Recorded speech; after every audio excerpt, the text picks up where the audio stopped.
انسان، تجھ کو اپنے رب کریم کے بارے میں کس چیز نے دھوکہ دیا؟ وہی تو ہے جس نے تجھے بنایا، پھر تیرے اعضاء کو درست کیا اور تیری قامت کو معتدل رکھا، جس صورت میں چاہا تجھے جوڑ دیا۔ مگر افسوس تم لوگ جزا کو جھٹلاتے ہو، حالانکہ تم پر نگہبان مقرر ہیں، یعنی معزز کاتبین۔ جو کچھ تم کرتے ہو وہ اسے جانتے ہیں۔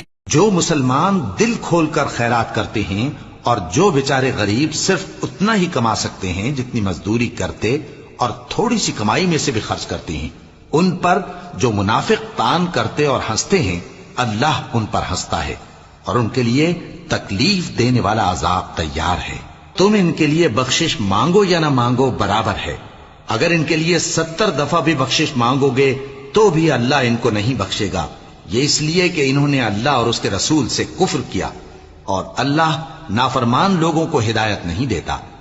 جو لوگ غزوہ تبوک میں پیچھے رہ گئے وہ اللہ کے پیغمبر کی مرضی کے برخلاف بیٹھ رہنے سے خوش ہوئے اور اس بات کو ناپسند کیا کہ اللہ کی راہ میں اپنے مال اور جان سے جہاد کریں، اور دوسروں سے بھی کہنے لگے کہ گرمی میں مت نکلنا۔ ان سے کہہ دو کہ دوزخ کی آگ اس سے کہیں زیادہ گرم ہے، کاش یہ اس بات کو سمجھتے۔